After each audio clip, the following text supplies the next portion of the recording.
The real killer in the Crimean War wasn't Russia. How diseases killed more soldiers than bullets. Complete segment list. Segment 1. Segment 1. The war everyone remembers wrong. Introduction to the Crimean War and the popular image of heroic charges, artillery duels, and battlefield glory.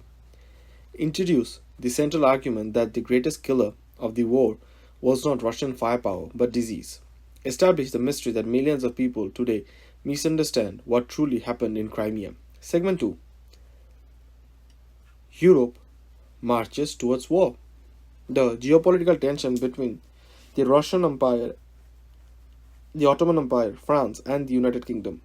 Explaining the religious disputes, imperial rivalries, diplomatic failures that eventually exploded into war. Segment 3. The journey into Crimea. The mobilization of armies and the difficult journey to the Crimean Peninsula. Examine transportation systems, supply channels, supply chain challenges, and the logistical weaknesses that already placed soldiers in dangers before major combat began. Segment 4. The first invisible enemy. Introduce cholera and explain why 19th century armies were particularly vulnerable to diseases. Show how contaminated water and poor sanitation and overcrowded camps created perfect conditions for epidemics. Segment 5. Life inside a soldier's camp. Describe the daily military encampments. Discuss food shortages, filthy living conditions, inadequate waste disposal, poor shelter, vermin, and contaminated water sources. Explain how the camps themselves became breeding grounds for death. Segment 6. The siege that fed the epidemics. The long and brutal siege of Sevastopol explained how prolonged military operations trapped thousands of soldiers in unhealthy conditions and accelerated the spread of disease. Segment 7. Winter, hunger, and collapse. The devastating winter of 1854 explored freezing temperatures, inadequate clothing, supply failures, starvation, demonstrate how weakened bodies became easy targets for diseases. Segment 8. Hospitals of horror. Examine the shocking conditions in military hospitals, especially at Scutari barracks. Describe overcrowding, inadequate medical equipment, unsanitary wards, and the horrifying mortality rates. Segment 9. The diseases that killed an army.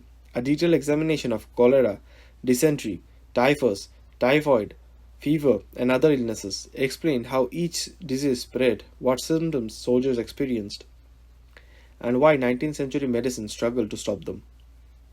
Segment 6. Florence Nightingale arrives. The arrival of Florence Nightingale and her team of nurses explore her observations, struggles against bureaucracy, and efforts to improve sanitation and patient care.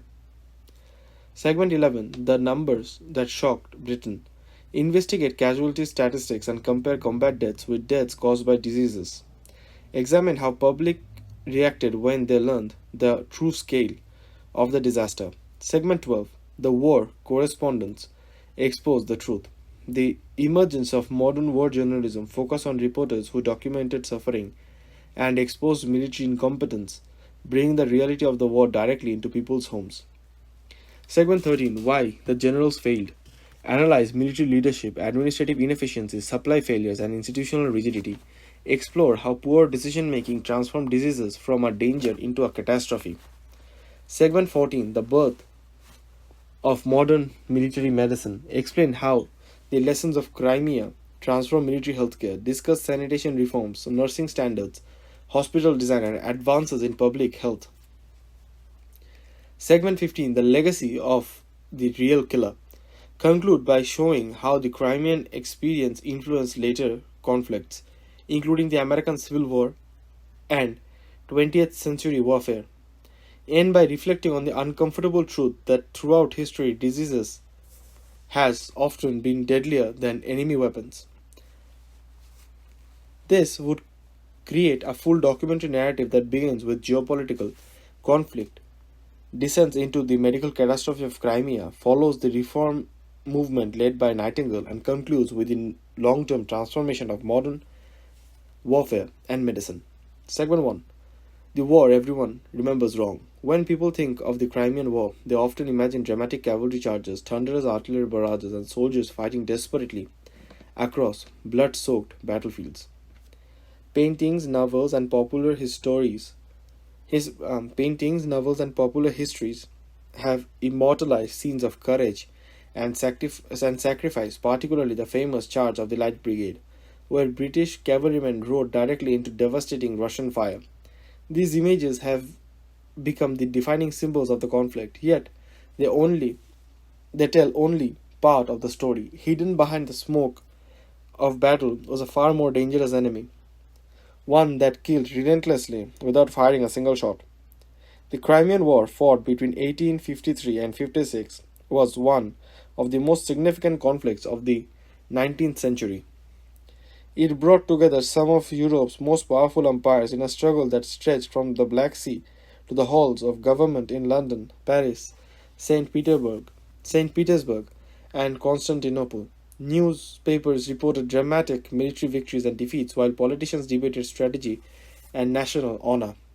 To contemporaries, it appeared to be a traditional war of armies, generals, and battles. Yet beneath the surface of these familiar stories lay a shocking reality.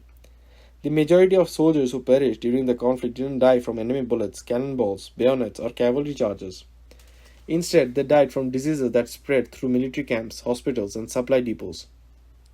Cholera, dysentery, typhus, typhoid fever, and countless infections killed men in numbers that battlefield combat could never match. This fact is difficult for many people to accept because it challenges the popular image of war. Society often remembers heroic deaths in battle. Statues are erected to commemorate military victories. Paintings celebrate bravery under fire. Songs and poems immortalize soldiers who fought against impossible odds. Disease, however, offers no dramatic battlefield scenes. It is slow, unpleasant, and deeply impersonal. A soldier might survive artillery bombardments and enemy assaults only to die weeks later from contaminated drinking water or an infection acquired in a crowded hospital ward. This tragedy was not simply that diseases existed. Infectious diseases had accompanied armies throughout history. What made the Crimean War different was the scale of the disaster and the growing realization that many of these deaths were preventable. The conflict occurred during a period when industrialization was transforming Europe. Railways, steamships, telegraphs, and modern manufacturing were reshaping society. Yet military medicine remained trapped in older traditions and outdated assumptions. Governments believed they were sending soldiers into a modern war. In reality, they were sending thousands of men into environments that resembled medieval conditions. Camps lacked proper sanitation, clean water often unavailable, waste disposal systems were inadequate or non-existent, food supplies were inconsistent, medical facilities struggled to cope with the influx of wounded and sick men. These weaknesses created ideal conditions for epidemics. For many soldiers, the journey to Crimea marked the beginning of a slow descent into misery. They arrived expecting to face enemy armies. Instead, they found themselves battling hunger, exposure, exhaustion, and illness. Disease moved silently through tents and barracks. Entire units could be weakened within days. Men who appeared healthy one week might be dead the next. Unlike battlefield combat, where danger could be seen and confronted, disease struck without warning and often without mercy. The scale of suffering shocked even those who witnessed it firsthand. Officers wrote letters describing overcrowded camps and hospitals. Doctors struggled against conditions they barely understood. Soldiers watched comrades collapse from illness that seemed unstoppable. As casualty lists grew longer, it became increasingly clear that something was terribly wrong. The enemy was not solely on the battlefield. It was present in the water soldiers drank, the food they ate, the hospitals meant to heal them, and the very camps where they slept. Back in Britain, the public initially focused on military operations and battlefield reports. Newspapers covered famous engagements and celebrated acts of heroism. However, as more information emerged, attention began shifting towards the appalling conditions endured by ordinary soldiers. Reports of sickness, neglect, and administrative incompetence started reaching the public. What they revealed was deeply disturbing. Became one of the major the Crimean War became one of the first major conflicts in which journalists could rapidly communicate conditions from the front lines to a mass audience. Through newspaper reports, letters, official investigations, citizens learned that their armies were suffering not only from enemy action but also from failures within their own military system. Public outrage grew as evidence accumulated, questions were asked in parliament, security officials faced increased scrutiny. The war was exposing weakness that many had previously ignored. The realization that disease was the world's deadliest killer force society. The realization that disease was the deadliest killer forced society to confront uncomfortable truths. Military glory could not hide administrative failure. Heroism couldn't compensate for inadequate sanitation, courage could not prevent cholera. The conflict revealed that modern warfare required more than brave soldiers, capable commanders. The conflict revealed that modern warfare required more than brave soldiers and capable commanders. It required effective logistics, medical care, public health measures, and competent administration. By the end of the Crimean War, these lessons would fundamentally reshape military medicine. The suffering of thousands of soldiers would inspire reforms that influenced armies across the world. New approaches to sanitation, nursing, hospital design, and public health would emerge from the catastrophe. The war would help launch the career of one of the most influential healthcare reformers, transform how governments thought about the relationship between health and military effectiveness. But before these reforms could take place, Europe first had to stumble into a conflict that few understood. To understand how disease became the true killer of Crimean War, it is necessary to examine the political tensions, imperial ambitions, and diplomatic rivalries that pushed Europe towards the end of the 19th century's most consequential war. The story begins not in a hospital ward or military camp, but in the complex struggle for power that dominated the continent and its surrounding empires. Segment 2. Europe marches towards war. Long before soldiers began dying from diseases in the Crimea, Europe was already moving towards a confrontation that many leaders believed they could control. The continent had experienced decades of uneasy peace. Following the defeat of Napoleon Bonaparte in 1815, the great powers had constructed a diplomatic system designed to prevent another catastrophic continental war. For nearly 40 years, this system managed to contain major conflicts and preserve a fragile balance of power. Yet, beneath the appearance of stability, rivalries continued to grow. At the center of this tension stood the weakening Ottoman Empire. Once one of the world's most formidable powers, the empire had entered a long period of decline. Its territory stretched from southeastern Europe, the Middle East, and North Africa, but maintaining control over such vast lands was becoming increasingly difficult. Administrative inefficiency, economic challenges, nationalist movements, and military weaknesses that eroded Ottoman strength year after year. European statesmen watched this decline with growing interest and concern. The weakening of the Ottoman Empire raised a dangerous question. What would happen if the empire collapsed completely? The answer mattered because its territories occupied strategically vital regions connecting Europe, Asia, and Africa. Whoever controlled these regions would gain enormous political, economic, and military advantages. No power watched Ottoman decline more closely than the Russian Empire. Under the rule of Nicholas I, Russia had become one of the largest and most powerful states on earth. Its territory stretched across Eurasia, and its rulers sought greater influence in southeastern Europe and the Black Sea region. Russian leaders viewed themselves as protectors of Orthodox Christians living under the Ottoman rule, but religious concerns were only part of the story. Strategic considerations played an even larger role. Russia desired greater access to warm water ports and important maritime routes. Control over key waterways would enhance trade, strengthen naval power, and increase Russian influence throughout the Mediterranean. Towards the Mediterranean region. As the Ottoman Empire weakened, Russian policymakers saw opportunities to expand their influence. These ambitions alarmed the United Kingdom. British leaders feared that excessive Russian expansion could threaten vital trade routes and upset the balance of power that Britain considered essential for European stability. The British Empire depended heavily on global commerce, and policymakers worried that a stronger Russia might eventually challenge British interests in the Mediterranean and the Middle East, and even the approaches to India.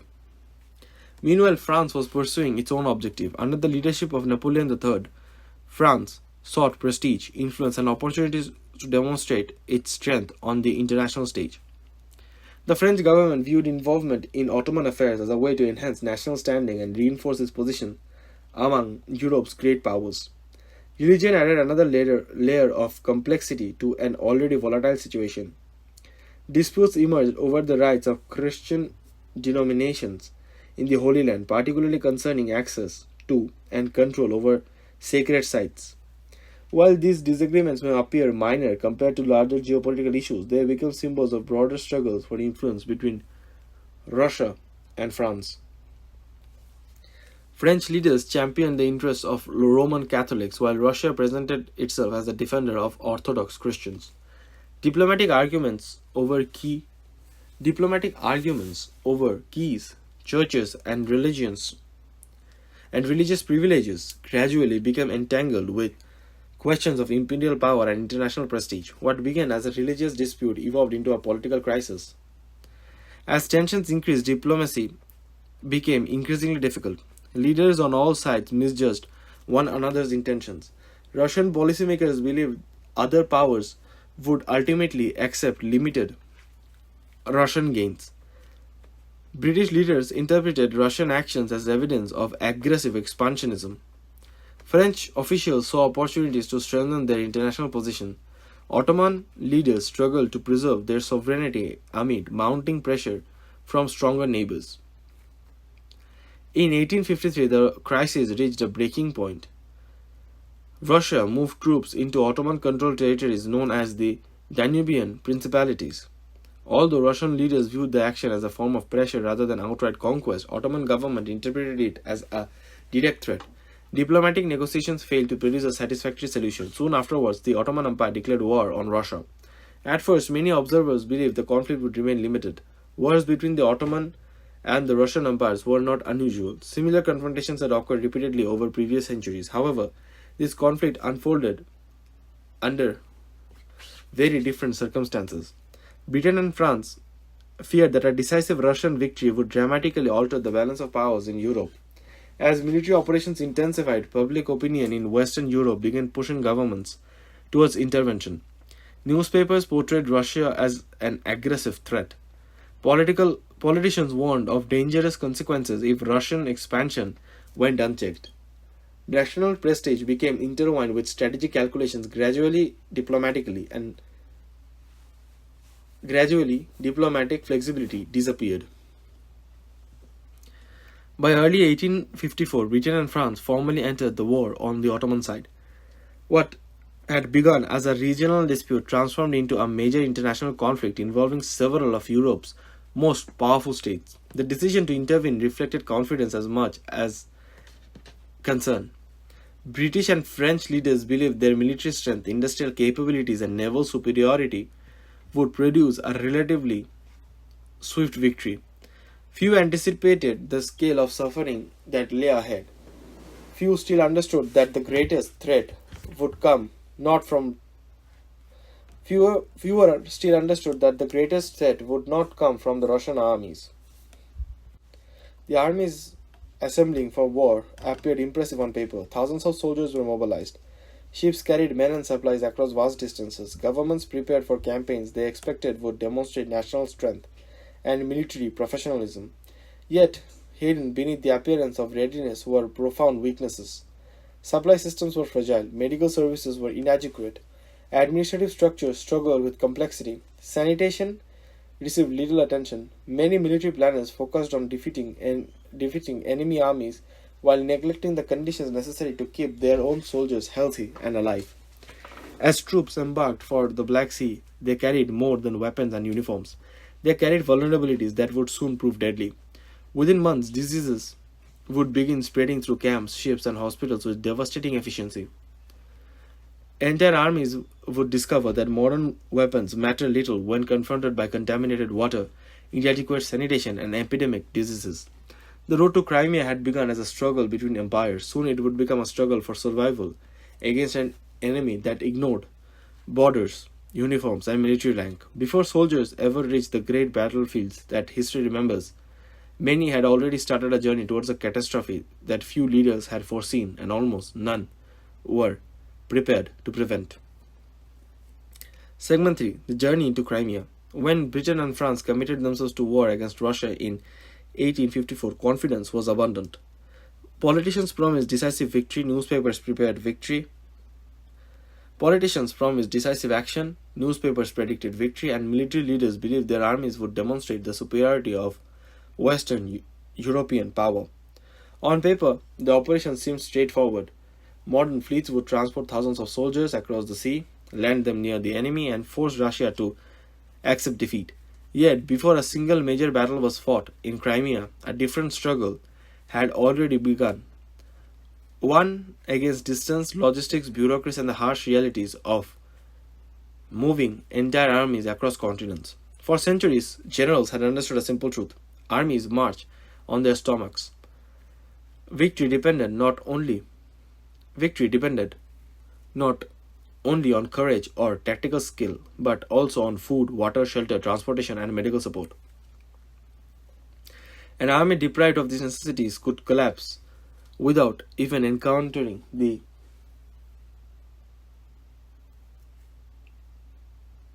enemy. The Crimean War would demonstrate these lessons with brutal clarity.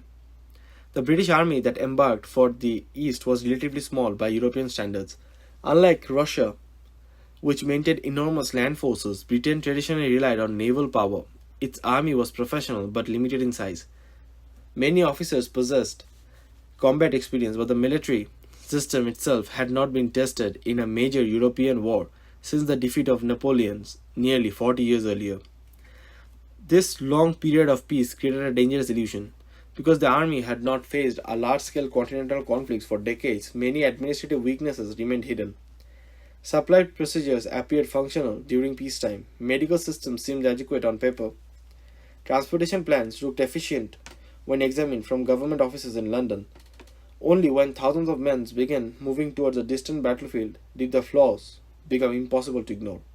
The journey itself was an enormous undertaking. Soldiers traveled by ship from Britain to the Mediterranean, through waters crowded with naval vessels, supply transports, and merchant traffic. Steamships represented the cutting edge of 19th century technology, offering unprecedented mobility compared to earlier eras. Yet, technology alone could not solve every problem. Thousands of men were packed into confined spaces aboard transport vessels. Living conditions were often cramped and uncomfortable. Sanitation was limited, clean water had to be carefully rationed and stored. Food supplies needed constant management. Even before reaching the war zone, soldiers faced conditions that encouraged the spread of illness. Many recruits had never traveled far from home. Now they found themselves crossing vast distances under unfamiliar conditions. Seasickness, poor nutrition, fatigue, and exposure weakened many men before they ever saw Crimea. What military planners viewed as a transportation challenge was becoming a public health challenge. As fleets moved towards the eastern Mediterranean, commanders faced an increasing complex logistical puzzle. Every soldier required food, ammunition, clothing, shelter, medical care, and transportation. Horses required fodder and water. Artillery pieces needed maintenance and spare parts. Hospitals required medicines and equipment. Every day of delay increased consumption and strained supply networks. The farther armies moved from their home bases, the more difficult these problems became. Supplies had to travel thousands of kilometers across sea routes, vulnerable to weather, congestion, and administrative confusion. A missile shipment, a missing shipment of blankets or medical equipment could have consequences measured not in inconvenience but in lives. The Allied forces eventually gathered near the Ottoman capital of Constantinople, known today as Istanbul. Here, thousands of soldiers waited for further orders while governments and commanders debated strategy. What appeared to be preparing what appeared to be preparation was often chaos disguised as organization. Warehouses overflowed with some supplies, while desperately needed items remained unavailable. Communication delays slowed decision making. Responsibility for various tasks were frequently unclear.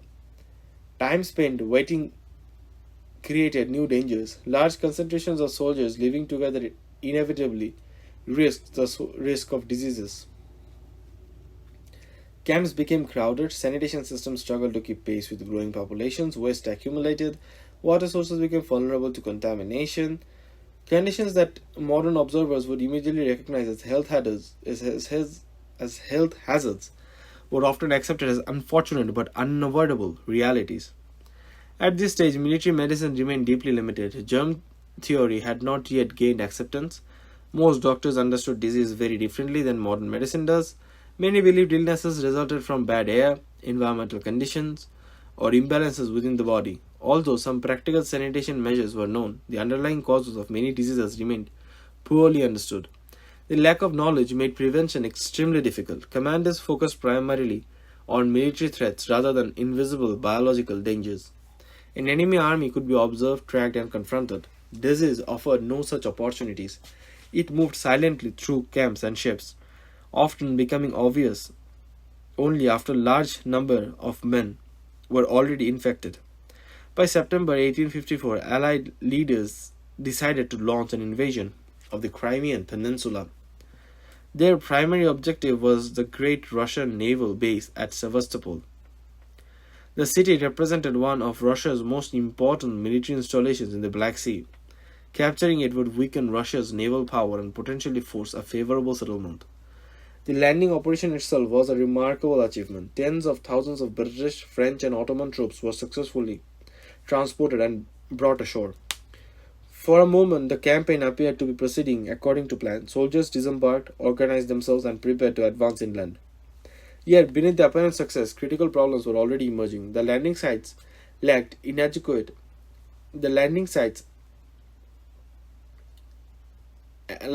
adequate infrastructure. Roads were poor or non-existent. Transportation networks proved insufficient for the enormous demands placed upon them. Supplies accumulated in some locations while frontlines units struggled to obtain necessities. Administrative systems designed for peacetime proved incapable of handling the realities of major expeditionary war. Water quickly became a concern. Armies required enormous quantities of clean drinking water.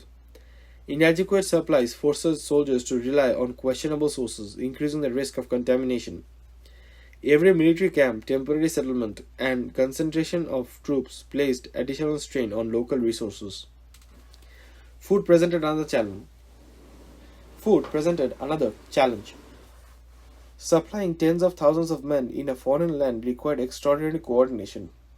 Delays, shortages, and distribution failures became increasingly common. Malnutrition weakened immune systems and reduced resistance to diseases. Soldiers who lacked proper nutrition became more vulnerable to every illness circulating through the camps. The environment itself also created difficulties. The Crimean Peninsula was unfamiliar territory for most Allied soldiers. Weather conditions varied dramatically. Dust, heat, rain, and eventually cold temperatures imposed additional physical stress. Men already exhausted from travel and military operations found themselves struggling against conditions for which they were often poorly prepared. Most importantly, the logistical system that supported the armies proved incapable of adapting quickly enough to changing circumstances. Supplies existed, but getting them to the right place at the right time became a constant challenge. Medical resources were available somewhere within the system, yet soldiers frequently lacked access when they needed them the most. These weaknesses didn't immediately produce catastrophe. Instead, they created vulnerabilities. They weakened bodies, strained resources, and established conditions under which disease could flourish. The enemy that would ultimately kill more soldiers than Russian weapons was already beginning to spread. As the Allied armies moved deeper into Crimea and prepared for the first major confrontations with the Russian forces, an invisible threat accompanied every step. Contaminated water, inadequate sanitation, overcrowding, poor nutrition, and administrative confusion were combining into a deadly formula. The soldiers believed they were marching towards battle. In reality, they were marching towards one of the greatest medical disasters in military history. The first signs of that disaster would soon appear in the form of a disease that had haunted armies and cities across the world for generations. A disease that could kill a healthy man within days and sometimes within hours. Its name was cholera, and it was about to become one of the most feared enemies of the Crimean War. Segment 4: The First Invisible Enemy. Before Russian cannonballs tore through Allied formations, before rifle fire echoed across the hills of Crimea, and before the famous battles that would enter history books, another enemy had already begun its attack. It carried no flag, wore no uniform, and answered to no general. It traveled silently through water barrels, cooking pots, rivers, and campsites. It required no supply lines, respected no military rank. The enemy was cholera, and in many ways it was more dangerous than the Russian army itself. To modern audiences, cholera is recognized as a deadly bacterial disease primarily spread through contaminated water. Today, sanitation systems, water treatment facilities, and modern medical knowledge allow many outbreaks to be controlled. In the mid 19th century, however, cholera was one of the most feared diseases on earth. Entire cities could be struck by epidemics. Thousands could die within weeks. Even experienced doctors often felt powerless against it. The 19th century was an age of scientific progress, industrial expansion, and technological innovation. Railways connected distant regions, steamships crossed oceans faster than ever before, telegraph wires transmitted information almost instantly, yet despite these advances, humanity still lacked a complete understanding of how many diseases spread. How many diseases spread. The microscopic world remained largely hidden. Germ theory had not yet become accepted scientific doctrine. As a result, many physicians believed disease spread through what was known as the miasma theory. According to this idea, illness were caused by poisonous vapors or bad air arising from filth, decaying matter, and unsanitary environments. While poor sanitation often did correlate with disease outbreaks, doctors misunderstood the actual mechanism responsible for transmission. This misunderstanding proved deadly in military camps. The Allied armies arriving in the east entered environments perfectly suited for the spread of cholera. Thousands of soldiers lived in close proximity. Waste disposable systems were primitive or non existent. Water sources frequently became contaminated. Food preparation often occurred under unsanitary conditions. Medical facilities struggled to cope with growing populations. Every weakness in the military system became an opportunity for disease. The journey to the war zone had already weakened many soldiers. Long voyages, poor nutrition, fatigue, and overcrowded transport ships reduced physical reliance. Many arrived tired and vulnerable. Their immune systems were often compromised before major military operations ever began. When cholera appeared, it moved rapidly. The disease struck with terrifying speed. A soldier who appeared healthy in the morning might be gravely ill by evening. Symptoms often began with severe diarrhea and vomiting. Victims lost enormous amount of fluid in a short period. Dehydration followed quickly. Muscles cramped painfully. Skin turned cold and pale. Eyes appeared sunken. Voices weakened. In severe cases, death could arrive within a matter of hours. To soldiers who witnessed these symptoms, the disease seemed almost supernatural. Men collapsed suddenly. Entire groups became sick within days. Medical treatment available at the time offered limited successes. Doctors experimented with various remedies, and many patients died regardless of intervention. Fear spread nearly as quickly as the disease itself. Unlike enemy soldiers, cholera could not be fought with discipline or courage. Military training offered little protection. A veteran officer and a newly enlisted recruit were equally vulnerable. Rank, bravery, and experience meant nothing. The disease attacked indiscriminately, creating a sense of helplessness that battlefield combat rarely produced. Psychologically, cholera was devastating. In battle, soldiers at least understood the source of danger. They could see enemy troops, hear artillery fire, identify threats. Disease offered no such certainty. Men drank water without knowing they were contaminated. They ate food without understanding the risks. They slept beside comrades who might already be infected. Every routine activity became a potential source of danger. The military leadership struggled to respond effectively. Some commanders recognized that sanitation played an important role in health, but implementing improvements proved difficult. Armies on campaigns prioritized mobility, defense, and combat readiness. Resources were limited. Infrastructure was inadequate. Immediate military concern often overshadowed public health measures. Even when officers attempted improvements, their efforts were constrained by limited medical knowledge. Without understanding the true cause of cholera transmission, preventive measures frequently failed to address the underlying problem. The disease affected more than individual soldiers. Entire military operations suffered.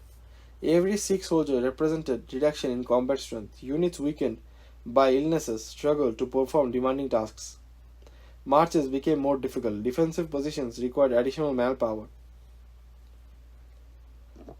Medical facilities became overwhelmed. Supply systems faced increasing pressure. Disease transformed healthy armies into fragile organizations burdened by thousands of non-combat casualties. As cholera spread through Allied forces, it exposed a harsh reality. Modern armies were only as strong as their health systems. Governments had invested enormous resources into weapons, ships, uniforms, and training, yet comparatively little attention had been devoted to sanitation and disease prevention. Military planners had prepared extensively for combat, but inadequately for military challenges that accompanied large-scale warfare.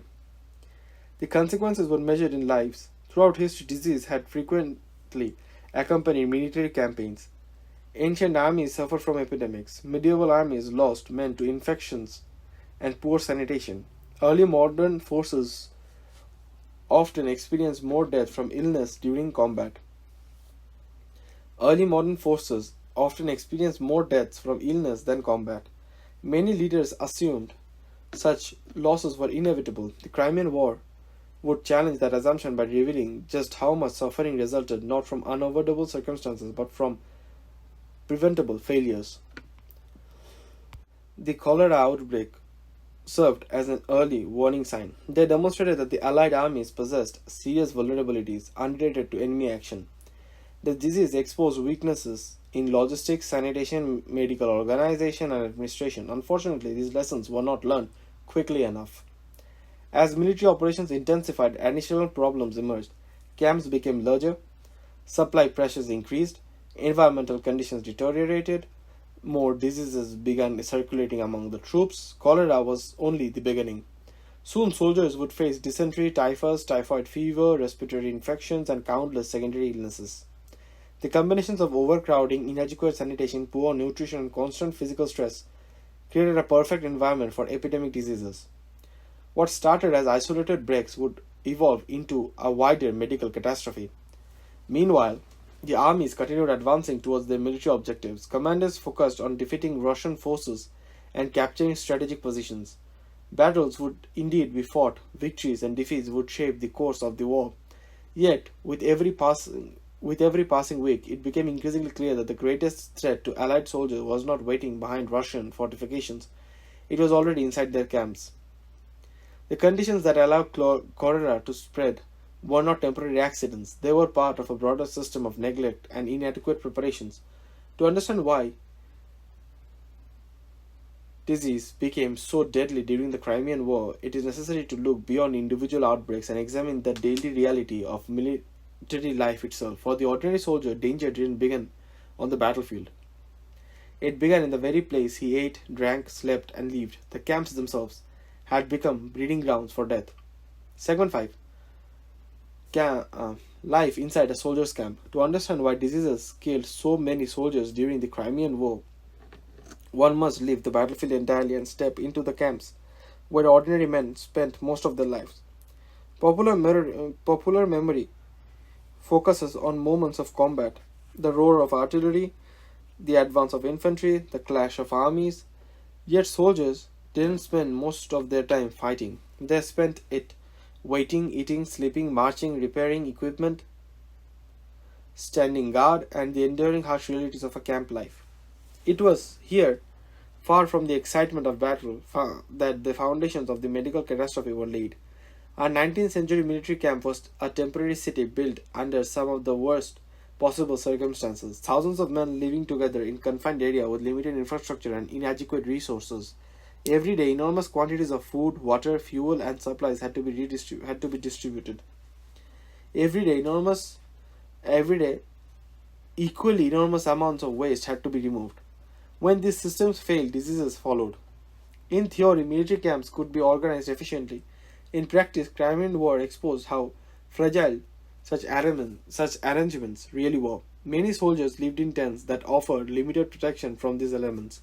During warm weather, dust filled the air and settled on food, clothing, and equipment. During rainstorms, camps turned into seas of mud. Water pooled around tents and pathways. Drainage systems were often poor or non-existent. Conditions that were uncomfortable during one season became deadly during another. Water was perhaps the most critical issue. Every soldier needed water for drinking, cooking, washing, and cleaning equipment. Large armies consumed astonishing amounts each day. Finding reliable sources was difficult enough. Ensuring those sources remained uncontaminated was even harder. Rivers, streams, wells, and storage barrels often served multiple purposes simultaneously. Water used for drinking might be located near areas where waste was disposed. Animals drank from the same source used by soldiers. Washing activities occurred close to collection points. Under such circumstances, contamination became almost inevitable. The danger was not immediately obvious. Water frequently appeared clean to the naked eye. Soldiers drank it without realizing it could carry deadly diseases. What seemed like a harmless stream might already be spreading cholera, dysentery, or typhoid fever throughout an entire camp. Food supplies presented another challenge. Military logistics in Crimea struggled constantly. Supplies arrived late, arrived damaged, or failed to arrive altogether.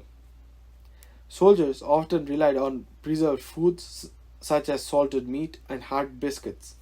Fresh fruits and vegetables were frequently unavailable. Diets lacked variety and essential nutrients. Malnutrition doesn't always kill directly. Instead, it weakens the body's defenses. A well-nourished soldier has a better chance of resisting infection and recovering from illness. A malnourished soldier becomes vulnerable to diseases that might otherwise be survivable. As food shortages increased, soldiers became progressively less capable of resisting the illness spreading around them. The preparation of food created additional risks. Cooking for thousands of men required organization and cleanliness. Yet, camp kitchens often operated under difficult conditions. Equipment was limited, fuel supplies fluctuated, sanitary practices varied widely. Food could be contaminated during storage, transportation, or preparation. Every weakness in the process increased the likelihood of illness. Waste disposal represented perhaps the greatest long-term threat. Human waste accumulated rapidly in densely populated camps. A force of tens of thousands of soldiers generated enormous quantities every day. Without effective disposal systems, waste contaminated the surrounding environments. Flies spread pathogens between waste areas and food supplies. Waste sources became polluted. Disease found countless opportunities to spread.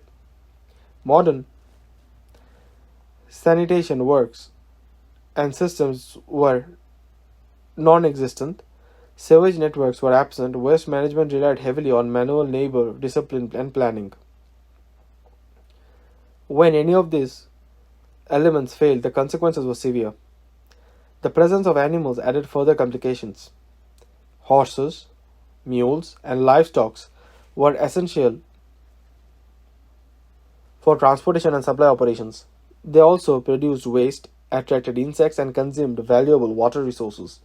Dead animals sometimes remained near camps longer than they should have, contributing to unsanitary conditions. The logistical systems that kept armies moving also created additional health hazards. Personal hygiene was difficult to maintain, clean water was scarce, soap was not always available, opportunities to wash clothing or bathe regularly were limited. Soldiers frequently wore the same uniforms for extended periods. Dirt accumulated, parasites spread, lice were common. These conditions encouraged the transmission of diseases and infections. The problem extended beyond physical discomfort. Lice were not only merely irritating, they could carry deadly diseases such as typhus. A small infestation could quickly become a major health crisis. In crowded camps, parasites moved easily from one individual to another. The result was a constant cycle of infection and reinfection. Medical facilities within the camp were often underwhelmed. Doctors, surgeons worked under difficult circumstances with limited resources. Medical knowledge remained constrained by the scientific understanding of the era. Many treatments were ineffective. Supplies frequently ran short as disease spread. The number of patients rapidly exceeded available capacity. The sheer scale of the problem became impossible to manage.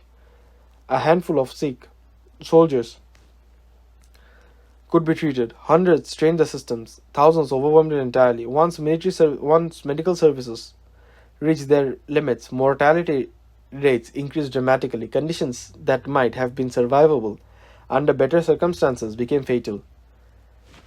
Weather magnified every existing weaknesses. Summer heat accelerated the spoilage of food, increased water consumption. Rain transformed camps into muddy swamps. Winter brought freezing temperatures, snow, and exposure. Soldiers lacked adequate shelter or clothing suffered. Soldiers lacking adequate shelter or clothing suffered physically and mentally. Exhaustion became widespread.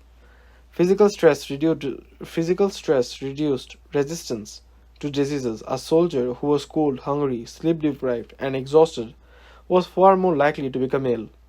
Every minor infection could become dangerous. Recovery times lengthened, mortality rates increased, and the environment itself became an ally of diseases. Morale suffered accordingly. Many soldiers expected hardship. Military service had never been comfortable, yet the conditions in Crimea exceeded what many had imagined. Letters sent home described shortages, illness, and neglect. Men watched friends grow sick and die without ever facing enemy fire. The psychological impact was profound. Confidence in the system began to erode. Combat at least offered moments of action and purpose. Disease offered only uncertainty.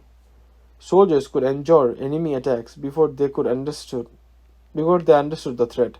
They could not easily cope with the knowledge that the camp itself might be more dangerous than the battlefield. As months passed, disease became a constant presence in daily life. New arrivals entered camps already struggling with sanitation problems. Existing illnesses spread further. Medical resources became increasingly strained.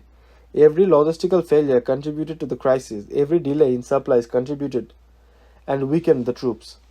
Every contaminated water source created new victims. The camp had been an ecosystem of vulnerability. What made the situation particularly tragic was that much of it was preventable. The deaths were not solely the result of bad luck or unavoidable natural forces. They emerged from the combination of inadequate planning, poor administration, limited medical knowledge, and logistical failures. The enemy didn't need to destroy the Allied armies. In many aspects, the Allied armies were damaging themselves.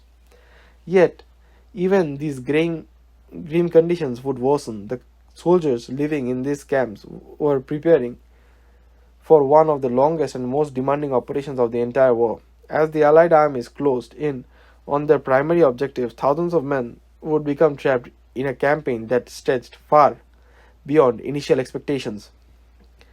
That objective was the great Russian fortress and naval base of Sevastopol. The siege that followed would not only define the military history of the Crimean War, it would create conditions under which diseases could spread at an unprecedented scale. The invisible enemy was about to receive its greatest opportunity. Segment 6: The Siege that Fed the Epidemics. When Allied commanders landed in Crimea in September 1854, they didn't expect a prolonged struggle. Their objective appeared straightforward: capture the great Russian naval base of Sevastopol, destroy Russian military presence in the Black Sea, and force a favorable end to the war. Many believed the operation would be completed within weeks. Instead, it evolved into one of the longest and bloodiest sieges of the 19th century, a campaign that would trap thousands of soldiers in conditions perfectly suited for the spread of disease. The city of Sevastopol was not merely another military target. It was the heart of the Russian naval power in the Black Sea. Massive fortifications protected the city. Defensive positions surrounded its approaches. Russian engineers worked tirelessly to strengthen its defenses, while thousands of soldiers prepared for a determined resistance. When Allied forces first encountered these defenses, they realized that a quick victory would be impossible.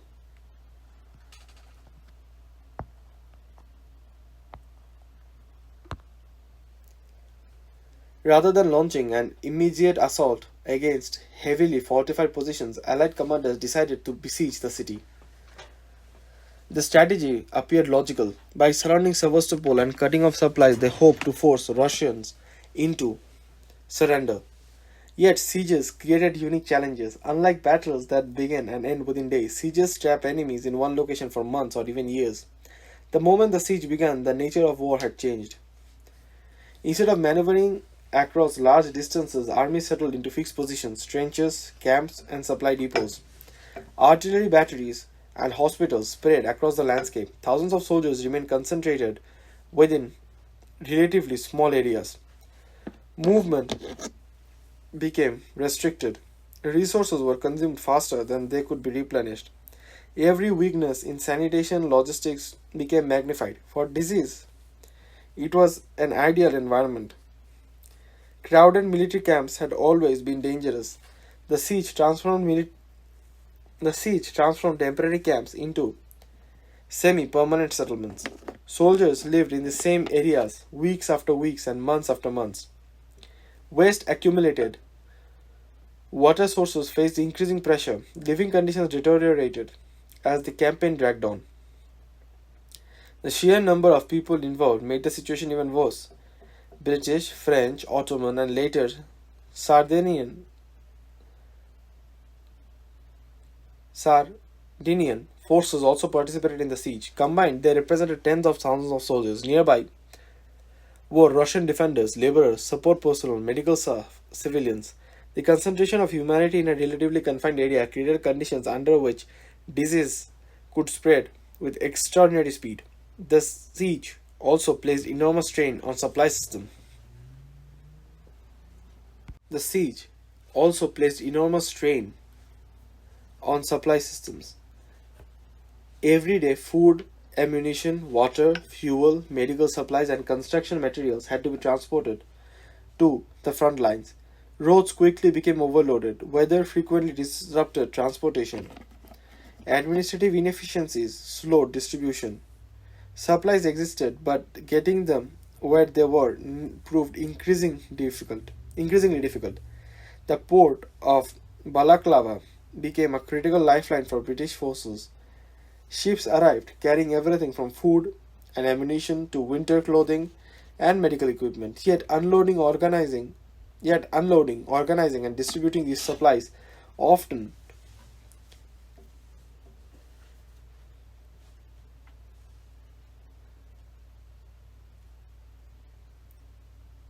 everyday food, Ammunition, water, fuel, medical supplies, and construction materials had to be transported to the front lines. Roads quickly became overloaded. Weather frequently disrupted transportation. Administrative inefficiencies slowed distribution. Supplies existed, but getting them where they were needed proved increasingly difficult. The port of Balaclava became a critical lifeline for British forces. Ships arrived carrying everything from food and ammunition to winter clothing and medical equipment. Yet unloading, organizing, and distributing these supplies often descended into confusion. Warehouses overflowed with goods while soldiers at the front lacked essential items. This paradox became one of the defining features of the Crimean War. Resources were sometimes available, but the system responsible for delivering them failed. Soldiers suffered not because supplies didn't exist, but because those supplies could not reach them efficiently. Administrative incompetence became almost as deadly as the disease itself. As the siege continued, physical exhaustion spread through the armies, building trenches, transporting supplies, maintaining defense positions, and enduring constant artillery bombardment required immense effort. Soldiers worked long hours under difficult conditions, sleep was often interrupted, food quality varied, exposure to the elements became a dark reality. A healthy body can resist many infections, an exhausted body struggles to do so. The siege gradually wore down the physical resilience of entire armies. Men who arrived strong and healthy became weaker over time. Minor illnesses became more serious. Recovery from diseases took longer. Mortality rates increased. The trenches themselves presented additional dangers. These were not the sophisticated train system of the First World War, but they still forced soldiers into close proximity with dirt, standing water, and unsanitary conditions. Rains transformed sections of the battlefield into mud-filled channels. Water accumulated in low areas. Maintaining cleanliness became nearly impossible. Every environmental challenge seemed to favor disease. The death created another problem. Combat casualties occurred regularly throughout the siege. Burial details worked continuously. Yet the sheer scale of operations often overwhelmed available manpower. Dead animals and battlefield debris sometimes remained exposed longer than intended. Although contemporary observers frequently misunderstood the exact relationship between corpses and diseases, such conditions contributed to a broader atmosphere of filth and contamination. Medical facilities struggled to cope. Every battle generated wounded soldiers. Simultaneously, diseases continued, producing large amounts of patients. Hospitals faced a dual burden.